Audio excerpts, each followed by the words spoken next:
തിരുവനന്തപുരത്ത് വൻ കഞ്ചാവ് വേട്ട. ജഗതിക്ക് സമീപം കണ്ണേറ്റുമുക്കിൽ നിന്നാണ് 95 കിലോ കഞ്ചാവുമായി 4 സംഘം പിടിയിലായത്.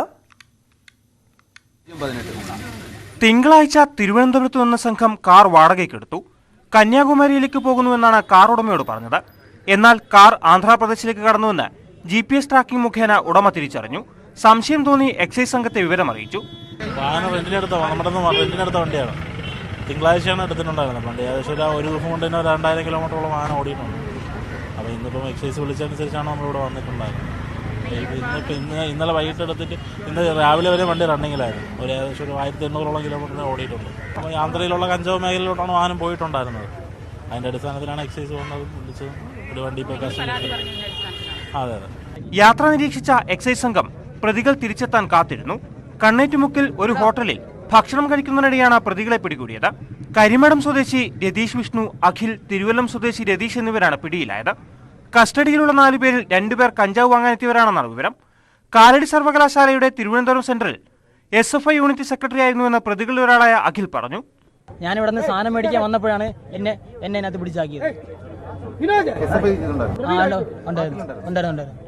48 പൊതികളായാണ് കാറിൽ കഞ്ചാവ് സൂക്ഷിച്ചിരുന്നത്.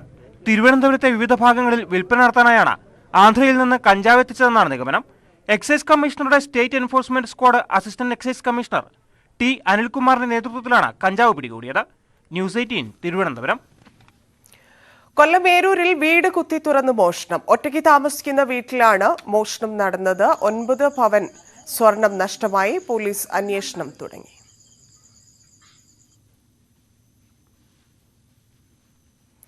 വയനാട്ടിലെ ധനകൂടി ചിട്ടി തട്ടിപ്പിൽ MD കീഴടങ്ങി. MD സജി എന്ന സെബാസ്റ്റ്യനാണ് കീഴടങ്ങിയത്. മുഴുവൻ ക്രമക്കേടുകൾക്കും ഉത്തരവാദി മുൻ MD ആണെന്നാണ് സജിയുടെ ആരോപണം. സുൽത്താൻ ബത്തേരി ആസ്ഥാനമായ ധനകോടി ചിട്ടിയുടെയും ധനകോടി നിധി എന്ന സ്ഥാപനങ്ങൾക്കെതിരെയാണ് ഇടപാടുകാർ രംഗത്തെത്തിയത്. പ്രതിഷേധം ശക്തമാവുന്നതിനിടയിലാണ് നിലവിലെ MD സജി എന്ന സെബാസ്റ്റ്യൻ ബത്തേരി പോലീസ് സ്റ്റേഷനിൽ രാവിലെ കീഴടങ്ങിയത്. ക്രമക്കേടുകൾക്ക് കാരണം കമ്പനിയുടെ മുൻ MD ആണെന്നും തനിക്ക് ഉത്തരവാദിത്തമില്ലെന്നും സജി പറയുന്നു. ഞാനിന്ന് നിയമത്തിന് മുന്നിൽ കീഴടങ്ങുകയാണ്.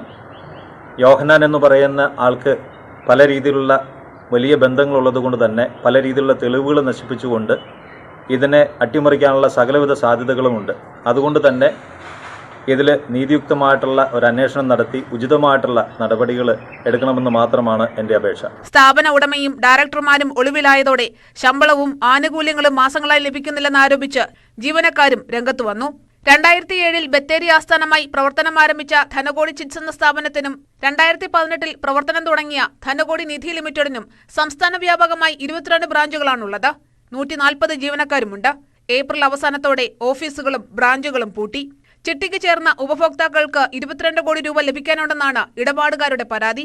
കുറ്റക്കാരായവരെ ഉടൻ അറസ്റ്റ് ചെയ്യണമെന്നാവശ്യപ്പെട്ട് action committee May 16 Bathery police സ്റ്റേഷനിലേക്ക് പ്രതിഷേധ മാർച്ച് നടത്താനിരിക്കെയാണ് MD കീഴടങ്ങിയത്. ന്യൂസ് 18 വയനാട്.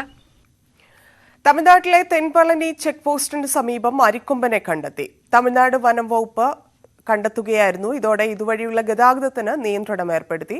അരിക്കൊമ്പൻ തമിഴ്നാട് വനമേഖലയിൽ തുടരുന്നതിനാൽ ഇവിടെ നിരീക്ഷണം ശക്തമാക്കി. ചിന്നമന്നൂരിൽ നിന്നും മേഘമലയ്ക്ക് പോകുന്ന വഴി തെൻപളനി ചെക്ക് പോസ്റ്റിന് സമീപമാണ് അരിക്കൊമ്പനെ കണ്ടെത്തിയത്. തമിഴ്നാട് വനം വകുപ്പ് ഇതുവഴി ഗതാഗത നിയന്ത്രണം ഏർപ്പെടുത്തി. വിനോദസഞ്ചാരികൾക്ക് നേരത്തെ തന്നെ നിയന്ത്രണം ഏർപ്പെടുത്തിയിരുന്നു. അരിക്കൊമ്പന്റെ സംഘങ്ങൾ ആനയെ നിരീക്ഷിക്കുന്നുണ്ട്. അതേസമയം റേഡിയോ കോളറിൽ നിന്നുള്ള സിഗ്നൽ വിവരങ്ങൾ കൃത്യമായി ലഭിക്കുന്നില്ല. മഴമേഘങ്ങളടക്കം പ്രതികൂല കാലാവസ്ഥ കാരണം GPS കോളറിൽ നിന്നുള്ള വിവരങ്ങൾ വൈകുകയാണ്. നിലവിൽ ആനയെ കണ്ട സ്ഥലത്തു നിന്നും താഴേക്കിറങ്ങിയാൽ ജനവാസ മേഖലയിലെത്താം. ഇതാണ് പ്രദേശവാസികളുടെ ആശങ്ക. പൂർണ്ണ ആരോഗ്യവാനായ ആന ദിവസം 10 കിലോമീറ്റർ വരെ സഞ്ചരിക്കുന്നുണ്ട് എന്നാണ് വനംവകുപ്പ് ഉദ്യോഗസ്ഥർ വ്യക്തമാക്കുന്നത്. ചിന്നക്കനാലിന് സമാനമായ ഭൂപ്രകൃതി മേഘമലയിൽ ഉള്ളതുകൊണ്ടാകാം അരിക്കൊമ്പൻ ഇവിടെ തുടരുവാൻ കാരണമെന്നും വിലയിരുത്തപ്പെടുന്നു. ന്യൂസ് 18 ഇടുക്കി. നിലമ്പൂർ എടക്കരയിൽ ഫുട്ബോൾ മൈതാനത്ത് കാട്ടാന ഇറങ്ങി. എടക്കര ചെമ്പുംകൊല്ലി വനാതിർത്തിയിൽ ഇന്നലെ വൈകിട്ട് 5:30യോടെയാണ് ആന ഇറങ്ങിയത്. കുട്ടികൾ കളിച്ചുകൊണ്ടിരിക്കുന്ന സമയത്താണ് മൈതാനത്തേക്ക് അപ്രതീക്ഷിത അതിഥി എത്തിയത്. ആനയെ കണ്ടതോടെ കുട്ടികൾ മൈതാനത്ത് നിന്നും ഓടി രക്ഷപ്പെട്ടു. കുട്ടികളുടെ കരച്ചിലും ബഹളവും ഒന്നും കൂസാതെ ആന മൈതാനത്തിലേക്ക് ഇറങ്ങി. ഗോൾ പോസ്റ്റ് മുതൽ ഗോൾ പോസ്റ്റ് വരെ മെല്ലെ മെല്ലെ നടന്നു കണ്ട് ആന നീങ്ങി. പ്രദേശത്ത് പശുക്കളെയും ആടുകളെയും മേയ്ക്കാനെത്തിയ ചിലരും ഓടിക്കൂടിയ നാട്ടുകാരും പടക്കം പൊട്ടിച്ചതോടെയാണ് ആന വനത്തിലേക്ക് തിരിച്ചു കയറിയത്. നിലമ്പൂർ വനാതിർത്തിയോട് ചേർന്ന മേഖലയിൽ അടിക്കടി ആനയിറങ്ങുന്നതും കൃഷി നശിപ്പിക്കുന്നതും പതിവാണ്. ന്യൂസ് 18 മലപ്പുറം. ഇടുക്കി ചിന്നക്കനാലിൽ വീണ്ടും കാട്ടാന ആക്രമണം. സിംഗുകണ്ടം സ്വദേശി അന്തോണി രാജിന്റെ ഉടമസ്ഥതയിലുള്ള ഷെഡ് തകർത്തു. കാട്ടാനക്കൂട്ടമാണ് ആക്രമണം നടത്തിയത്. അരിക്കൊമ്പനെ കാട് മാറ്റിയ ശേഷം രണ്ടാം തവണയാണ് മേഖലയിൽ കാട്ടാന ആക്രമണം ഉണ്ടാവുന്നത്. ഏതാനും ദിവസങ്ങൾക്ക് മുൻപ് ചിന്നക്കനാൽ വിലക്കിൽ ഷെഡ് തകർത്തിരുന്നു. സിമന്റ് പാലം മേഖലയിലെ പുൽമേടുകളിൽ ആനക്കൂട്ടം ദിവസങ്ങളായി തമ്പടിച്ചിരിക്കുകയാണ്. മലപ്പുറം വണ്ടൂരിൽ 11-കാരിയായ മകളെ പീഡിപ്പിച്ച 43-കാരൻ അറസ്റ്റിൽ. പെൺകുട്ടിയുടെ മാതൃ സഹോദരിയുടെ പരാതിയെ തുടർന്നാണ് പോലീസ് നടപടി. കേസുമായി ബന്ധപ്പെട്ട് പോലീസ് പറയുന്നത് ഇങ്ങനെ: മലപ്പുറം ജില്ലക്കാരൻ തന്നെയായ പ്രതിക്ക് 3 ഭാര്യമാരുണ്ട്. വണ്ടൂരിലെ ഭാര്യയിൽ മകളുണ്ടായപ്പോൾ തന്നെ ഇയാൾ അവരെ ഉപേക്ഷിച്ചു പോയിരുന്നു. കാലങ്ങൾക്ക് ശേഷം മകൾ പിതാവിനെ കാണാൻ ആഗ്രഹം പ്രകടിപ്പിക്കുകയും തുടർന്ന് സോഷ്യൽ മീഡിയ വഴി കണ്ടെത്തുകയും ചെയ്തു. ഏറെ വൈകാതെ ഇയാൾ വണ്ടൂരിലെ വീട്ടിലെത്തി കുട്ടിയെ കണ്ടു. അല്പസമയം ഒരുമിച്ച് ഇവരുണ്ടായിരുന്നു. ഈ സമയത്താണ് ഇയാൾ കുട്ടിയെ പീഡിപ്പിച്ചത്. മകളെ ആദ്യമായി കണ്ട സമയത്ത് തന്നെ ഇയാൾ പീഡിപ്പിക്കുകയായിരുന്നു.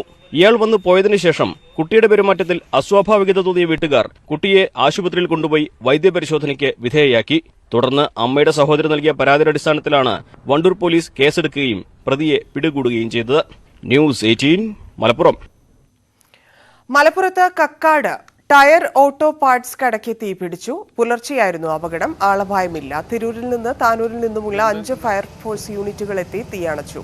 2 മണിക്കൂറിലധികം വേണ്ടി വന്നു തീയണയ്ക്കാൻ. 2 നില കെട്ടിടം പൂർണ്ണമായും കത്തിയമർന്നു. അപകടത്തെ തുടർന്ന് ദേശീയപാതയിൽ ഗതാഗത നിയന്ത്രണം ഏർപ്പെടുത്തിയിരുന്നു.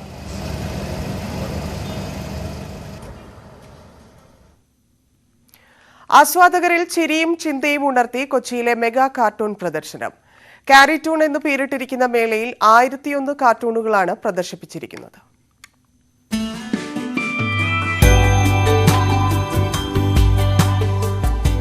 ലോകത്തിന്റെ നീറുന്ന പ്രശ്നങ്ങളായ യുദ്ധക്കെടുതിയും പട്ടിണിയും മാത്രമല്ല, നോട്ട് നിരോധനവും കേരളത്തിന്റെ സ്വന്തം അരിക്കൊമ്പനും AI ക്യാമറയും ലളിതമായ വരകളിലൂടെ കോറിയിട്ടിരിക്കുന്നത് കാണുമ്പോൾ ആസ്വാദകന്റെ ചുണ്ടിൽ പുഞ്ചിരി വിടരും.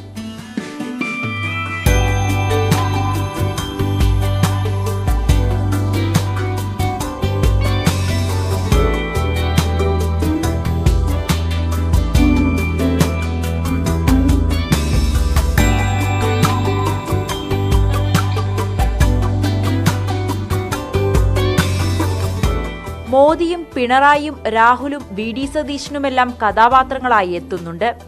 മാസ്റ്റേഴ്സ് കാർട്ടൂണുകൾ, ദേശീയ കാർട്ടൂണുകൾ, ഇന്റർനാഷണൽ കാർട്ടൂണുകൾ എന്നിവ പ്രത്യേക വിഭാഗങ്ങളായാണ് ഒരുക്കിയിരിക്കുന്നത്. കേരളത്തിലെ മാസ്റ്റർ കാർട്ടൂണിസ്റ്റുകൾ, അതായത് പ്രായമായ മരിച്ചുപോയവരും അബു എബ്രഹാം, OV വിജയൻ തുടങ്ങിയ മരിച്ചുപോയവരും ജീവിച്ചിരിക്കുന്നവരായ മാസ്റ്റർ കാർട്ടൂണിസ്റ്റുകളുടെ 75 കാർട്ടൂണുകൾ അതിൽ ഉൾക്കൊള്ളിച്ചിട്ടുണ്ട്. പിന്നീട് അങ്ങോട്ട് നോർത്ത് ഇന്ത്യൻ കാർട്ടൂണിസ്റ്റുകൾ, മലയാളി കാർട്ടൂണിസ്റ്റുകളുടെയുമായ ബാക്കി കാർട്ടൂണുകൾ, അങ്ങനെ 1001 കാർട്ടൂണുകളാണ് ഉൾക്കൊള്ളിച്ചിരിക്കുന്നത്. കേരള കാർട്ടൂൺ അക്കാദമിയുടെ ആഭിമുഖ്യത്തിൽ സംഘടിപ്പിക്കുന്ന മേള നാളെ സമാപിക്കും. ഇത്രയും വിപുലമായ ഒരു കാർട്ടൂൺ പ്രദർശനം കേരളത്തിൽ ആദ്യമായാണ് സംഘടിപ്പിക്കുന്നത്. പ്രദർശനത്തിന്റെ ക്യൂറേറ്റർ രതീഷ് രവിയും അന്താരാഷ്ട്ര കാർട്ടൂണുകളുടെ ക്യൂറേറ്റർ TVG മേനോനുമാണ്. കണ്ടിട്ടുണ്ട് എന്ന അനിമേഷൻ ചിത്രത്തിന്റെ പിന്നാമ്പുറ കാഴ്ചകളും സംവാദവും നടന്നു. ഭൂതങ്ങളെയും പ്രേതങ്ങളെയും കുറിച്ചൊക്കെ ഇങ്ങനെ കണ്ട രീതിയിൽ ഓരോരോ അനുഭവ കഥകൾ പോലെ പറയായിരുന്നു. അപ്പോൾ അത് സുരേഷ് റെക്കോർഡ് ചെയ്തിട്ട് അത് ഫിലിംസ് ആക്കാൻ ഒരു പ്ലാൻ ഉണ്ടായിരുന്നു. അപ്പോൾ ഇതിനെ അടിസ്ഥാനമാക്കിയിട്ട് ചെയ്തൊരു 11 മിനിറ്റ് ആനിമേറ്റഡ് ഫിലിമാണ് കണ്ടിട്ടുണ്ട്.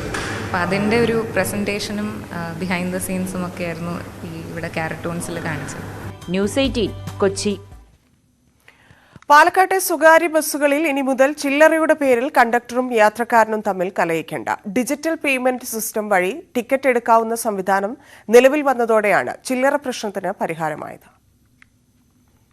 10 രൂപയുടെ ടിക്കറ്റിന് 500-ന്റെയോ 100-ന്റെയോ നോട്ട് കൊടുത്താൽ ബസ്സിലുണ്ടാകുന്ന പുകിലെന്താണെന്ന് ഊഹിക്കാവുന്നതേയുള്ളൂ. എന്തായാലും പാലക്കാട്ടെ സ്വകാര്യ ബസ്സുകളിൽ ഇനി ചില്ലറയുടെ പേരിൽ ഒരു തർക്കമുണ്ടാകില്ല. കറൻസി രഹിത പണമിടപാട് നടത്താൻ GL പോസ്റ്റ് ടിക്കറ്റ് മെഷീനുകൾ ഉപയോഗിച്ചു തുടങ്ങിയതാണ് കാരണം. Debit, credit card, UPI scanning എന്നിങ്ങനെ ഡിജിറ്റൽ സാധ്യതകൾ ഉപയോഗപ്പെടുത്തി ബസ്സുകളിൽ ടിക്കറ്റ് എടുക്കാം.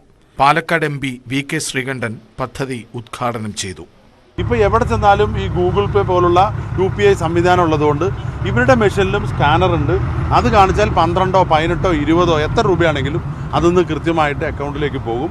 അതുപോലെ തന്നെ ഏത് കാർഡ്, ക്രെഡിറ്റ് കാർഡ് ആണെങ്കിലും ഡെബിറ്റ് കാർഡ് ആണെങ്കിലും ഏത് ബാങ്കിൻ്റെ ആണെങ്കിലും ഈ മെഷീനിലൂടെ ഉപയോഗിക്കാം.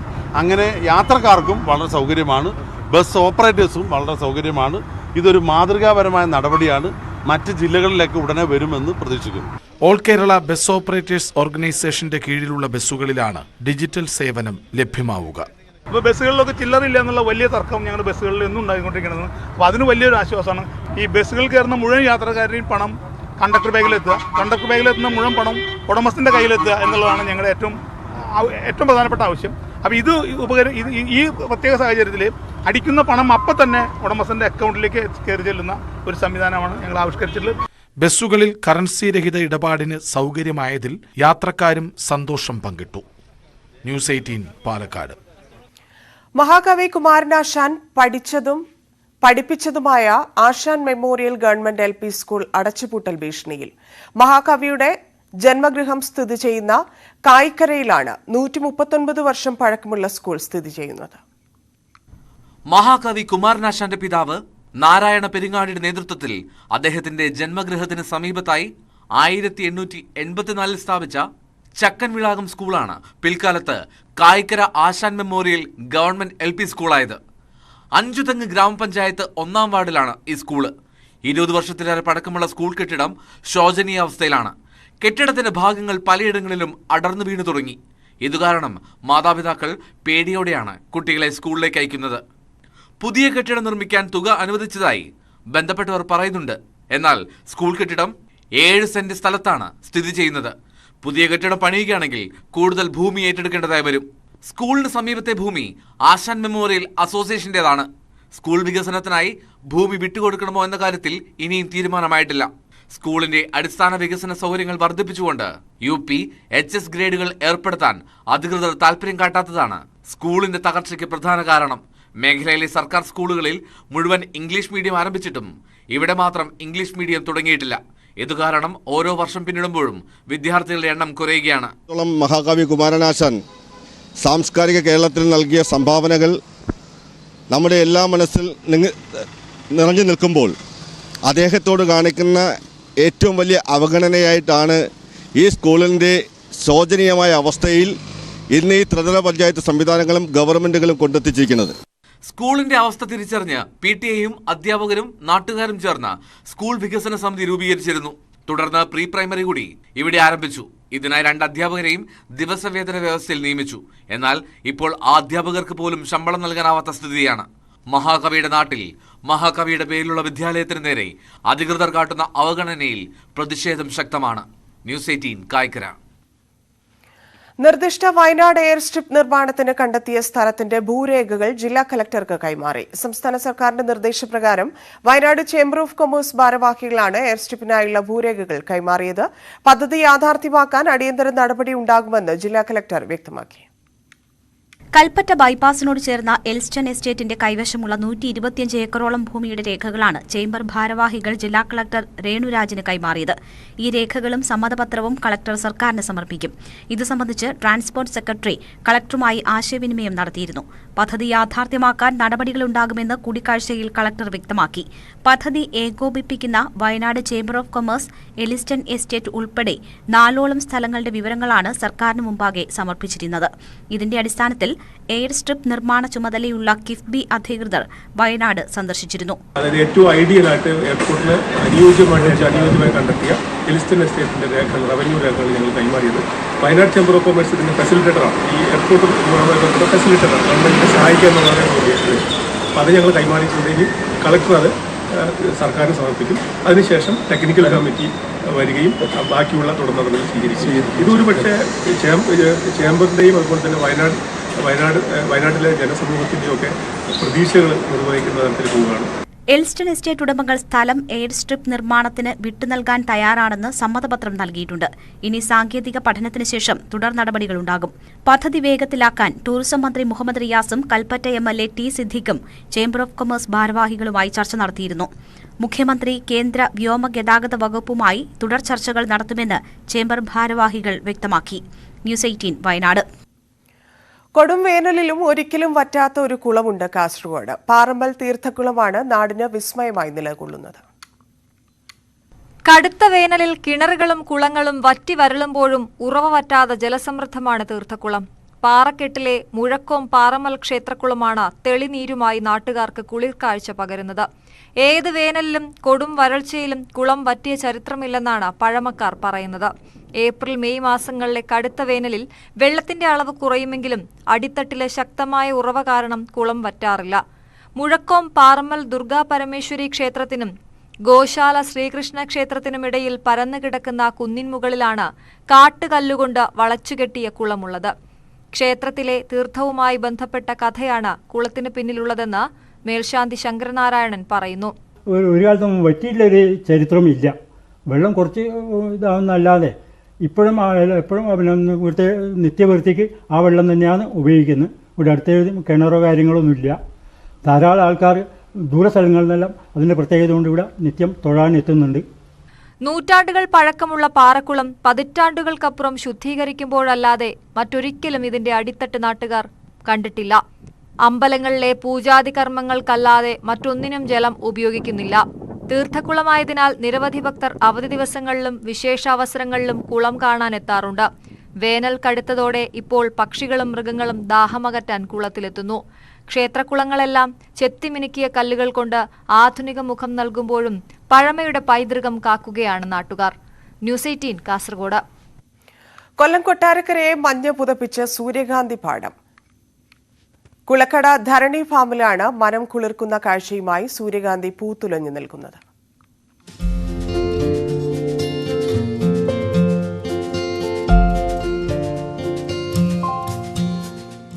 പരീക്ഷണാടിസ്ഥാനത്തിൽ ചെയ്ത സൂര്യകാന്തി കൃഷിയാണ് വിജയം കണ്ടത്. 2 ഏക്കറിൽ 10,000-ൽ പരം വിത്തുകളാണ് പാകിയത്. 5,000-ലേറെ വിത്തുകൾ മുളച്ച് സൂര്യകാന്തി പൂക്കളായി പൂത്തുലഞ്ഞു നിൽക്കുകയാണ്. വലിയ തിരക്കാണ് പൂപ്പാടം കാണാൻ. MC റോഡിൽ കുളക്കട പാലം ജംഗ്ഷൻ സമീപമാണ് മനോഹര കാഴ്ച. ധാരാളം ആൾക്കാർ ഇത് നമ്മുടെ ഈ സൂര്യകാന്തി പാടം കാണാനായിട്ട് വരുന്നുണ്ട്. ഇത് ശരിക്കും പറഞ്ഞാൽ നമ്മൾ സുന്ദരവാണ്ടിപുരത്ത് ഞാനും പോയി കണ്ടിരുന്നതാണ്. അവിടെ പോയപ്പോഴാണ് നമ്മൾ ഇതിനെക്കുറിച്ച് ഒന്ന് പഠിച്ചത്, എങ്ങനെ ചെയ്യാൻ പറ്റും അല്ലെ എങ്ങനെ വേണമെന്നുള്ളത്. അപ്പോൾ നമ്മുടെ നാട്ടിലും ഇതൊന്ന് ചെയ്യണം എന്നുള്ളൊരു വലിയ ആഗ്രഹം ഉണ്ടായിരുന്നു. അത് ഞങ്ങൾ രണ്ടുപേരുടെ എന്തായാലും ഇവിടെ അത് ചെയ്തു വിജയിപ്പിച്ചിട്ടുണ്ട്. മനു, അനിൽകുമാർ എന്നിവർ ചേർന്നാണ് കൃഷി നടത്തുന്നത്. തണ്ണിമത്തൻ, ചീര, പപ്പായ എന്നിവയും കൃഷി ചെയ്തു വരുന്നുണ്ട്. സൂര്യകാന്തി പാടം കാണാൻ വരുന്നവർക്ക് വിഷരഹിത പച്ചക്കറി വാങ്ങാനുള്ള വിപണന കേന്ദ്രവും ഒരുക്കിയിട്ടുണ്ട്. കൃഷിഭവന്റെ നിർദ്ദേശവും സഹായവും ഉണ്ടായതിനാൽ കൃഷി വിജയകരമായി തുടരുന്നു. പ്രതികൂല കാലാവസ്ഥയിലും സൂര്യകാന്തി പൂക്കൾ ലഭിച്ചതിന്റെ സന്തോഷത്തിലാണ് കർഷകർ. ന്യൂസ് 18 കൊട്ടാരക്കര. ഇന്നത്തെ സ്വർണം, വെള്ളി, പ്ലാറ്റിനം നിരക്കുകൾ. തരകൻസ് റോയൽ ജ്വല്ലറി ഇന്നത്തെ സ്വർണ്ണവില ബ്രോട്ട് യു ബൈ അനധികൃത വിൽപ്പനക്കാരിൽ നിന്നും സ്വർണം വാങ്ങി ഇനി ആരും വഞ്ചിതരാവരുത്. Tharakans royal jewellery, Kunnamkulam. സ്വർണം ഗ്രാമിന് 5,640 രൂപ, പവന് 45,120 രൂപ. വെള്ളി ഗ്രാമിന് 83 രൂപ, കിലോയ്ക്ക് 83,000 രൂപ. പ്ലാറ്റിനം ഗ്രാമിന് 3,744 രൂപ. തരകൻസ് റോയൽ ജ്വല്ലറി ഇന്നത്തെ സ്വർണ്ണവില ബ്രോട്ട് യു ബൈ അനധികൃത വിൽപ്പനക്കാരിൽ നിന്നും സ്വർണം വാങ്ങി ഇനി ആരും വഞ്ചിതരാവരുത്. Tharakans royal jewellery, Kunnamkulam. നാട്ടുവർത്തമാനം പൂർണ്ണമാവുന്നു. നമസ്കാരം.